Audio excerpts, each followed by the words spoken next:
सभी मसीह भाई बहनों को प्यार भरी जय मसीह की परमेश्वर की पाक और पवित्र हजूरी में आप सबका स्वागत करते हैं। और हमारे पिता परमेश्वर ने अपने वचनों के द्वारा हमें रोज की रोटी जो दी है, पिता परमेश्वर ने आत्मिक खुराक जी अपने वचन के द्वारा, उसके लिए प्रार्थना करते हैं। Hallelujah hallelujah hallelujah hallelujah hallelujah hallelujah. धन्यवाद धन्यवाद धन्यवाद धन्यवाद धन्यवाद धन्यवाद पिता पुत्र पवित्र आत्मा, पिता पुत्र पवित्र आत्मा, पिता पुत्र पवित्र आत्मा। धन्यवाद करते हैं पिता परमेश्वर जी। पवित्र आत्मा आपका धन्यवाद करते हैं। पिता यहोवा आपका धन्यवाद करते हैं। यीशु मसीह जी आपका धन्यवाद करते हैं। पिता परमेश्वर जी, राजाओं के राजा, शाफियों के शाफी परमेश्वर, धरती आकाश के मालिक खुदा आपका धन्यवाद करते हैं। बीते समय में पिता परमेश्वर जी आपने हमें संभाल के रखा। पिता परमेश्वर जी घर परिवार में बनाए रखा। हर एक ज़रूरतमंद चीज़ हमें दी पिता परमेश्वर जी। हमें किसी भी वस्तु की घटी नहीं होने दी पिता परमेश्वर जी। हमें सभी वस्तुएं भली प्रकार से हमें दी पिता परमेश्वर जी। हमारा भला किया, हमारे बच्चों परिवारों का भला किया, हमें मुश्किलों परेशानियों से बचा के रखा पिता परमेश्वर जी। आपका शुक्र, आपका धन्यवाद करते हैं पिता परमेश्वर जी। चलती सांसें दी, सही सलामत शरीर दिया पिता परमेश्वर जी। निरोग स्वस्थ शरीर दिया पिता परमेश्वर जी। घर परिवार में बनाए रखा पिता परमेश्वर जी। हर एक ज़रूरतमंद चीज़ पिता परमेश्वर जी हमें मुहैया कराई। आपका धन्यवाद करते हैं पिता परमेश्वर जी। आपके वचन आपने हमें दिए पिता परमेश्वर जी। आपके वचनों पर हम चलने पाए पिता परमेश्वर जी। ऐसा आपने हमें बुद्धि दी मेरे यहोवा पिता। आपका शुक्र करते हैं पिता परमेश्वर जी। बाइबल में लिखा है पिता परमेश्वर जी, परमेश्वर के कहे हुए हर एक वचन को मानूं। और पिता परमेश्वर जी, हम प्रार्थना करते हैं खुदावंदा, जो अब बाइबल में वचन लिखे हैं पिता परमेश्वर जी, हम सब पिता परमेश्वर जी जितने भी आपके अधीन होकर पिता परमेश्वर जी इस वचन को सुन रहे हैं, प्रार्थना को सुन रहे हैं पिता परमेश्वर जी, वो हर एक जन आपकी उपस्थिति में वचन को माने पिता परमेश्वर जी। उनके दिलों में वचन घर करे पिता परमेश्वर जी, और उनकी ज़ुबान पर हमेशा वचन रहे पिता परमेश्वर जी। और पिता परमेश्वर जी जितना भी बाइबल को सीखें पिता परमेश्वर जी, उतनी ही गहराई से बाइबल को मानने वाले हो जाए पिता परमेश्वर जी। जो बातें बाइबल में सीख रहे हैं पिता परमेश्वर जी, हम उन पर चलने वाले हो जाएं खुदावंदा। हर एक जन को जो आपकी उपस्थिति में बैठा है पिता परमेश्वर जी, उन्हें छुओ पिता परमेश्वर जी, उन्हें ब्लेस करो। प्रार्थना यीशु मसीह के नाम में मांगते हैं, आमीन आमीन आमीन। हालेलुया। आज हम आपके लिए लेकर आए हैं मत्ती 10 आयत नंबर 5। टॉपिक है 12 प्रेरितों का सेवा कार्य। अब जैसे कि मैंने आपको कल बताया था कि परमेश्वर ने 12 चेले चुने थे, उनका नाम भी आपको मैंने कल बताया। और मैं आप सबसे विनती करना चाहती हूँ कि जो भी आप ये सुनते हैं, उसको एक बार खुद भी जब आप पढ़ेंगे ना गहराई से, तो खुद ब खुद परमेश्वर आपके दिमागों में डालते चले जाएंगे और आपको याद होने लगेंगी चीज़ें। तो कृपया करके मेरी विनती है कि आप इनको क्या करा करें, सुनने के बाद में खुद इसी चैप्टर को पढ़ा करें, ताकि आप और मजबूत हो जाएं समझने में। हालेलुया। पढ़ते हैं। अब परमेश्वर ने क्या था, जब 12 चेले चुन लिए थे, तो परमेश्वर ने उन पर अब कार्य जाहिर करने थे कि कैसे उन्होंने कार्य करना है। तो पढ़ते हैं आयत नंबर 5। इन 12 को यीशु ने यह आज्ञा देकर भेजा, अन्य जातियों की ओर ना जाना और सामरियों के किसी नगर में प्रवेश ना करना। हालेलुया। अब आप ये कहेंगे परमेश्वर ने ऐसा क्यों कहा? तो अभी स्टार्टिंग थी उनकी, और अब जो इज़राइल के लोग थे वो तो जानते थे, सब पता चल रहा था। अब अन्य जाति के जो लोग थे वो अभी इतनी अच्छी तरीके से नहीं जानते थे, और सामरिया सबको पता है कि वो छोटी जाति थी। वो अभी इज़राइलियों की तरह नहीं सोचते थे, नहीं मानते थे। जो इज़राइली लोग थे वो उनको थोड़ा कम मानते थे, गलत समझते थे। तो परमेश्वर इसी भेदभाव को मिटाना चाहते थे। जब हम आगे पढ़ते जाएंगे आपको समझ में आता चला जाएगा। अभी मैं ज़्यादा बता दूंगी तो आप कंफ्यूज हो जाएंगे। तो इसमें इतना ही कि परमेश्वर ने क्या किया, 12 को यीशु से कि यहाँ आज्ञा देकर भेजा। 12 को परमेश्वर ने क्या कहा, आप जाओ, कार्य करो, अन्य जातियों की ओर अभी मत जाना और सामरियों के किसी नगर में अभी प्रवेश ना करना। क्योंकि उसकी एक वजह थी, अन्य जाति जो कम मानते थे, अभी जो नहीं मानते थे, तो वो परमेश्वर के जरिए थोड़ा सा मानने लगते। तो परमेश्वर ने जो 12 चेले थे उनको ये आज्ञा दी थी कि अभी वहाँ मत जाना, अभी और कार्य जो परमेश्वर ने बताए थे वो करने थे। क्योंकि सभी जानते हैं कि सामरिया जो होते थे वो मतलब छोटी जाति होती थी और लोग घृणा करते थे उनसे, तो इसलिए परमेश्वर ने उन्हें रोका होगा। हालेलुया। जब आगे हम पढ़ेंगे विस्तार से तो वो निकल के आपको बताएंगे सामरियों के बारे में। और अन्य जाति सब जानते हैं जो मसीही नहीं थे, जो मसीहियत पर विश्वास नहीं रखते थे। आज की वो पुराने ज़माने में था, अब आज तो हर कोई गुजराती सिख सब परमेश्वर की ओर ही झुक रहे हैं, परमेश्वर को ही सब मानते हैं। परमेश्वर ने फिर प्रचार भी कर दिया था, कह भी दिया था कि मैं सबके लिए हूँ, परमेश्वर सबका उद्धार करने के लिए आया है, इजराइलियों का या मसीहियों का ही नहीं, हर एक जाति के लिए परमेश्वर ने इंसान बनाया है, जात नहीं बनाई। हालेलुया। आगे पढ़ते हैं। परंतु इज़राइल के घराने ही की खोई हुई भेड़ों। अब पिता ने क्या कहा था? परमेश्वर ने कहा कि इज़राइल में ही आप जाना, जो इज़राइली मेरी भेड़ें हैं, जो इज़राइल के लोग हैं, उसके पास भी आप जाना, क्योंकि परमेश्वर चाहते थे कि इज़राइल से ही वो अपना प्रचार शुरू करें और अन्य जाति सामरियों का वो बाद में करेंगे, क्योंकि इज़राइल की जो इज़राइल था वो जानता था परमेश्वर इज़राइल में ही पहले थे, इज़राइल से ही शुरू करना चाहते थे प्रचार। इसलिए परमेश्वर ने क्या करा?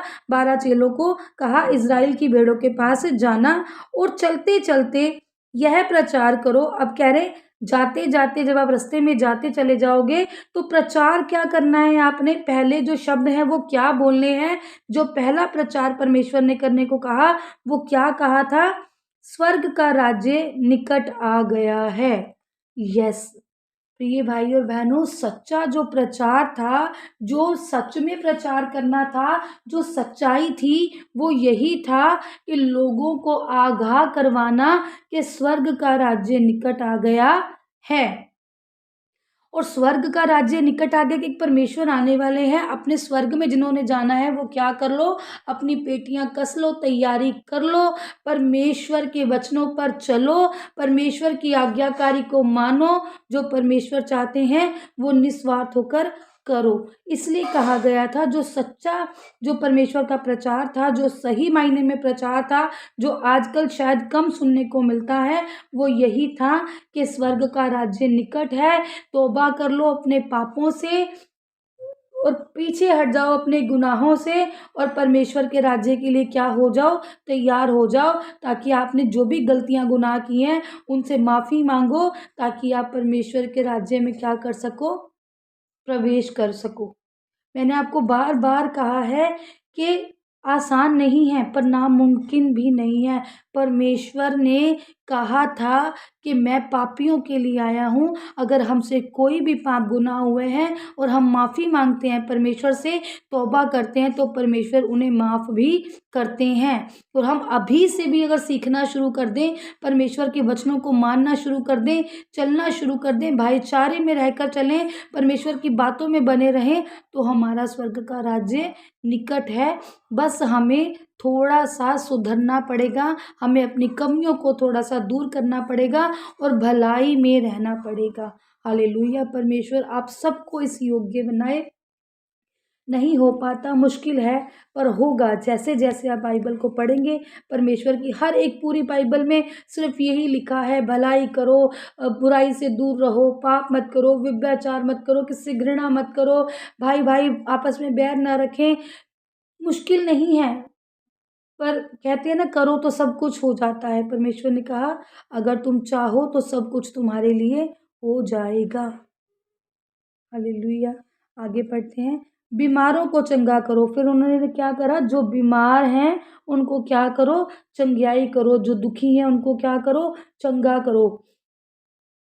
किसी को कोढ़ की परेशानी है दूर करो, जो बीमार हैं उनको हाथ रख के प्रार्थना करो, चंगा करो और मरे हुए को जिलाओ। जो मरे हुए हैं, परमेश्वर ने देखो इतनी सामर्थ अपने चेलों को दी थी, इतना उन्हें परमेश्वर ने सिखा दिया था, इतना योग्य कर दिया था कि उनको परमेश्वर ने अधिकार दे दिए थे कि बीमारों को भी चंगा करो और मुर्दे भी क्या करो? जीवित करो। हालेलुया, आमीन। कोढ़ियों को शुद्ध करो। कभी परमेश्वर ने जब हाथ लगाकर, अब परमेश्वर ने जो काम किए, परमेश्वर ने अपने चेलों को ऐसा अधिकार दिया था, तो सोचो उन चेलों ने क्या क्या किया होगा, कितने टाइम प्रार्थना की होगी, कितने टाइम वो परमेश्वर में बने रहे होंगे, कितने वो पवित्रताई में रहे होंगे, कितने वो परमेश्वर के अधीन रहे होंगे कि परमेश्वर ने उनको ऐसे गिफ्ट दिए। और हमें आज कोई कहे ना उठ के 4 बजे प्रार्थना भी कर लो, तो रजाइयों से निकलने का दिल नहीं करता हम लोगों का। मेरे साथ भी कई बार ऐसा होता है। हालेलुया। कोड़ियों को शुद्ध करो परमेश्वर ने, और दुष्ट आत्माओं को निकालो। इतने अधिकार, पावरफुल अधिकार परमेश्वर ने गिफ्ट दे दिए थे किनको? अपने चेलों को। और क्या कहा था? सुनने वाली बात है आगे, तुमने सेतमेत पाया है, सेतमेत दो। अर्थात परमेश्वर कह रहे हैं तुमने फ्री में पाया है, तो फ्री में ही क्या करना है? दे लो। अब हम किसी डॉक्टर के पास भी कभी जाते हैं तो बीमार होते हैं, बीमारी चेक होती है, दवाइयाँ देती हैं, साथ में हमारा बिल बना देते हैं 300, 400, 500 रुपये का। और परमेश्वर ने कितनी सुंदर बात की है कि बीमारों को चंगा करना है फ्री में, कोढ़ियों को शुद्ध करना है फ्री में, दुष्ट आत्माओं को निकालना है फ्री में, मुर्दे जलाने हैं फ्री में। क्योंकि तुम्हें कैसे मिला है? फ्री में। आज हमसे कोई भी प्रार्थना करके पैसे मांगे तो समझ लो वो पास्टर क्या है? वो परमेश्वर का भेजा हुआ दास नहीं है। वो परमेश्वर का भेजा हुआ दास नहीं है। वो कौन है? वो आप सब समझ गए कि कौन है, इसलिए कहा है कि उनके गुणों से जानो। तो परमेश्वर ने साफ साफ यहाँ पर लिखा है कि फ्री में पाया है, तो फ्री में ही क्या करो? परमेश्वर के कार्यों को करो, दुखियों के दुख दूर करो फ्री में जाकर। हालेलुया। अपने पटकुओं में ना तो सोना और ना रूपा और ना तांबा रखना। परमेश्वर ने क्या कहा? थैले टांगो, उसमें लेकर कुछ भी मत जाओ, ना उसमें सोना, ना तांबा, ना रूपा। तुम्हें किसी भी चीज़ को साथ में लेके जाने की ज़रूरत नहीं है। हालेलुया। खाली जाओ। मार्ग के लिए ना झोली रखो। कह रहे जिस मार्ग पर तुम चल पड़े हो, जहाँ भी तुम जा रहे हो प्रचार करने के लिए, रास्ते में आप चल रहे हो, तो अपने पास झोली रखने की कोई ज़रूरत नहीं है। ना तो कुर्ते रखो, ना जूते, और ना लाठी लो। परमेश्वर कह रहे हैं इन सब चीज़ों की आपको कोई ज़रूरत नहीं है। जो आपको भेज रहा है उन्हें पता है कि तुम्हें किन भली वस्तुओं की ज़रूरत है। परमेश्वर ने साफ साफ कह दिया कि कुछ भी लेकर जाने की ज़रूरत नहीं है। क्यों? क्योंकि मजदूर को उसका भोजन मिलना चाहिए। हालेलुया, आमीन। अब परमेश्वर क्या कह रहे हैं? अब परमेश्वर जब उनको भेज रहे हैं, अब एक डॉक्टर भी अपनी जब फीस ही लेता है, तो परमेश्वर कह रहे हैं तुम कहाँ जा रहे हो? मजदूरी करने, लोगों की, दुनिया की, जिसको जो बीमार है चंगा करने जा रहे हो, कोढ़ियों को शुद्ध करने जा रहे हो।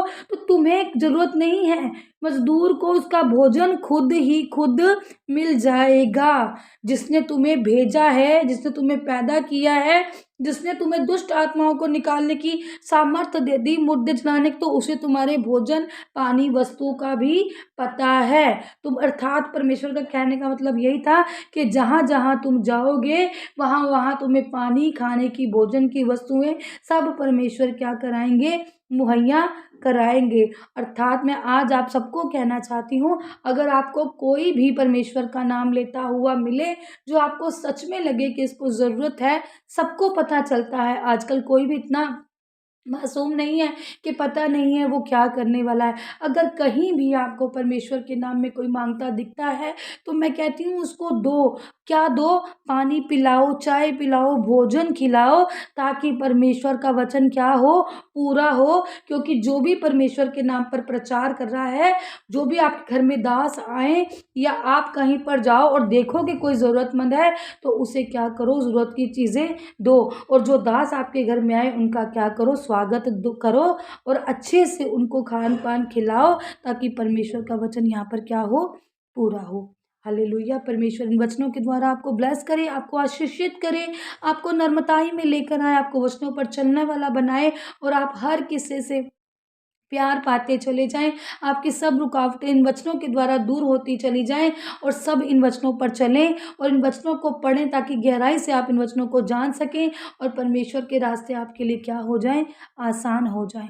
आशीषित हो, आपका परिवार आशीषित हो, आप खुद आशीषित हो, समझाने वाले हों, लोगों को सिखाने वाले हों। प्रार्थना यीशु नासरी के नाम में मांगते हैं।